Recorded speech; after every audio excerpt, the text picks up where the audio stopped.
Bora lá, pessoal, questão 3. Um robô foi projetado para ter no máximo 2 kg, para que seja eficiente na função de resgatar pequenos objetos em lugares pouco acessíveis. Sem as baterias, a carcaça e as placas eletrônicas do robô já totalizam 1,6 kg. Então o que é que a gente tira daqui?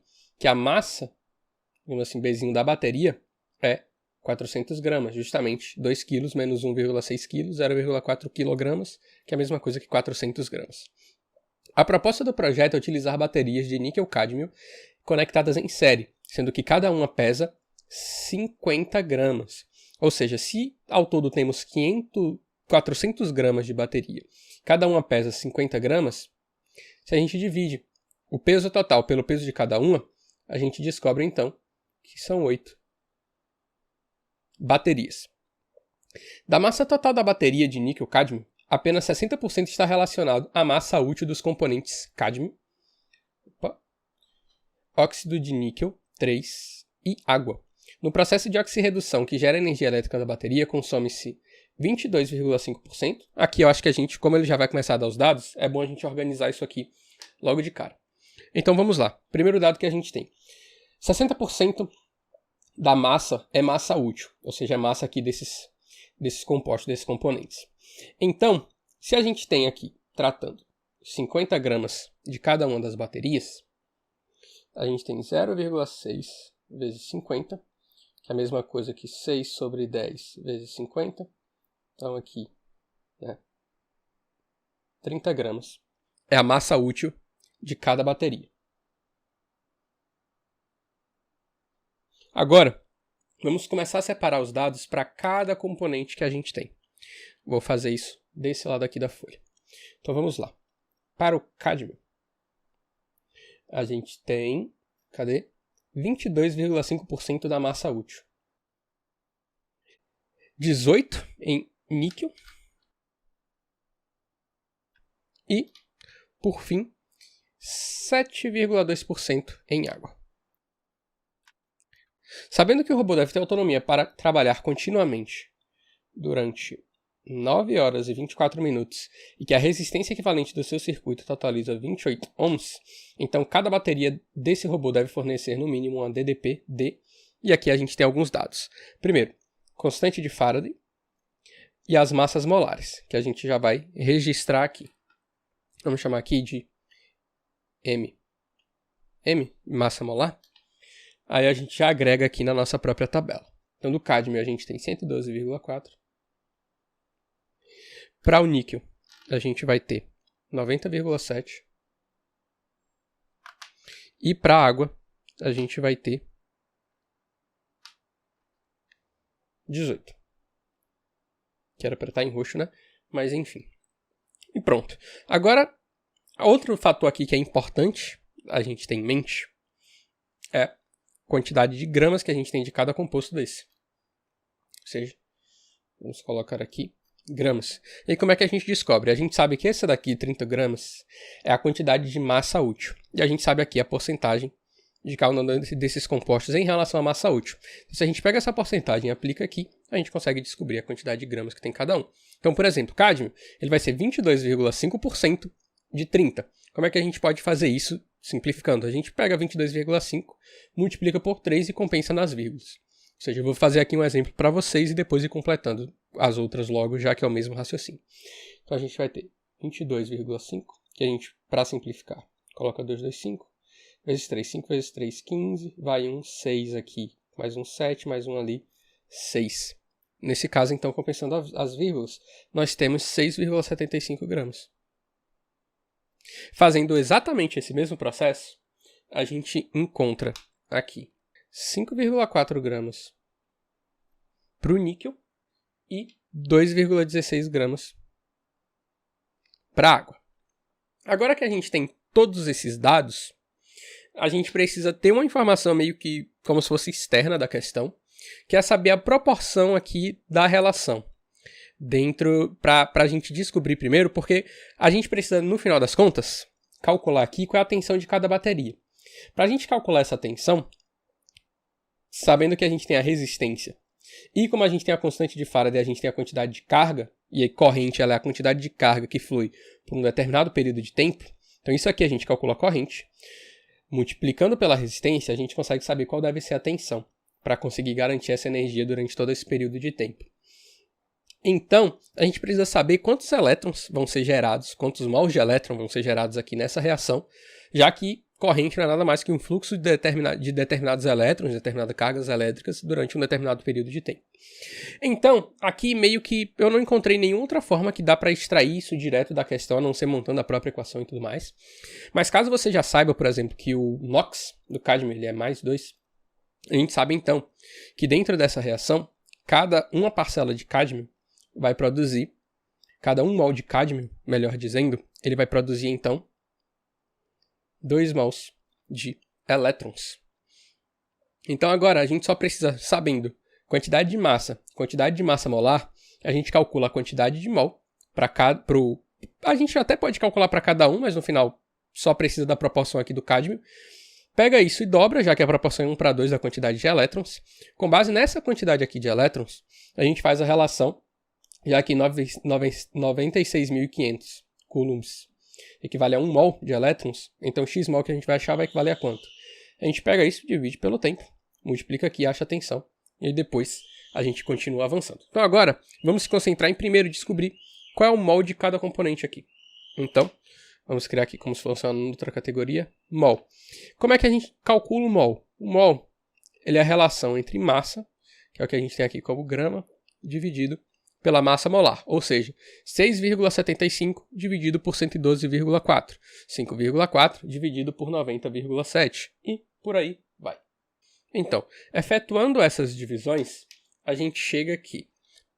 No caso, a quantidade de mol que a gente tem aqui de cádmio é aproximadamente 0,06. Como eu falei, vocês não precisam calcular para todos, para aqui, tanto para o níquel quanto para a água. Uma vez que a gente já sabe qual é, por exemplo, a relação entre mol de cádmio e mol de elétron, a gente já não precisa mais fazer esses outros cálculos. Se a gente já tem esse mol, é tudo que a gente precisa para construir a relação. Mas eu vou colocar aqui, caso vocês tenham feito por outro método também, para poder comparar. Então aqui a gente também teria aproximadamente 0,06, que é algo que faz sentido analisando a reação.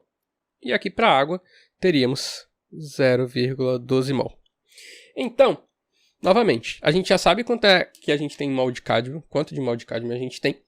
A proporção do mol de cádmio para mol de elétron, agora a gente aplica a famosa regra de 3, de modo que se 1 mol de cádmio equivale a 2 mol de elétron, então 0,06 vai equivaler a x, de modo que x então é 2,006. X é igual então a 0,12 mol de elétron. Pronto. Agora que a gente já tem a quantidade de mol de elétron, o que é que a gente faz? A gente volta aqui na questão e vê que a constante de Faraday ela é dada como carga dividida por mol. Isso aqui é igual a F, digamos assim, em Faraday. Então, a quantidade de carga, que é justamente o que a gente precisa achar para calcular a corrente, ela vai ser a quantidade de mol vezes a constante de Faraday. Constante de Faraday, 96.500, quantidade de mol, 0,12. Então, nesse caso, a nossa carga para cada bateria, ela vai ser 0,12 vezes 96.500, que vai dar para a gente, então, 11.580 coulombs. Essa daqui é a nossa carga. Agora que a gente já tem a carga, e a gente sabe que corrente é igual a carga por tempo, a gente faz essa relação, pega essa carga, divide pela quantidade total de tempo, 9 horas e 24 minutos, e com isso a gente acha a nossa corrente. Mas também se atentando que aqui ele dá o tempo em horas e minutos. E no caso, o tempo na unidade aqui para calcular a corrente ele é dado em segundos. Então aqui a gente precisa converter. Primeiro, vamos converter de minutos para horas. E aí de horas a gente converte direto para segundo. Como é que a gente pode fazer isso? Vamos lá. Vou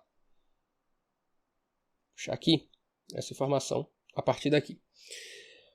De minutos para horas, a gente divide por 60. Então aqui a gente divide 24 dividido por 60. Se a gente pega isso daqui tudo e divide numerador e denominador por 6, vamos ter 4 dividido por 10, que é igual a 0,4. Nesse caso, então, temos ao todo 9,4 horas. A gente sabe que de horas para minuto, a gente multiplica por 60. De minuto para segundo, também por 60.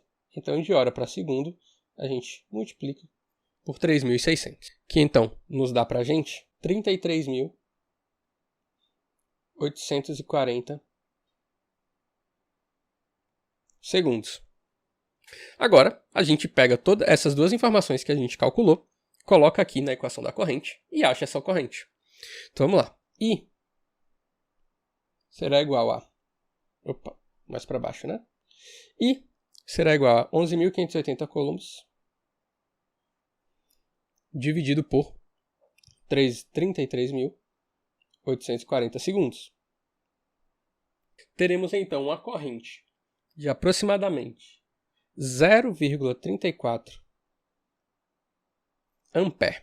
E aí entra uma sacada muito interessante, pessoal. Vejam que aqui em todo momento a gente está calculando valores, aqui reação e tudo mais, massa, corrente, para uma única bateria, sendo que ao todo nós temos 8. Mas então, se a gente tem 8 baterias, totalizando 400 gramas, por que a gente fez todo o cálculo de reação e de corrente, considerando 50 gramas, que é apenas para uma única bateria, sendo que a gente tem as 8? É porque é o seguinte, vejam que aqui na questão, ele diz que essas baterias elas estão conectadas em série.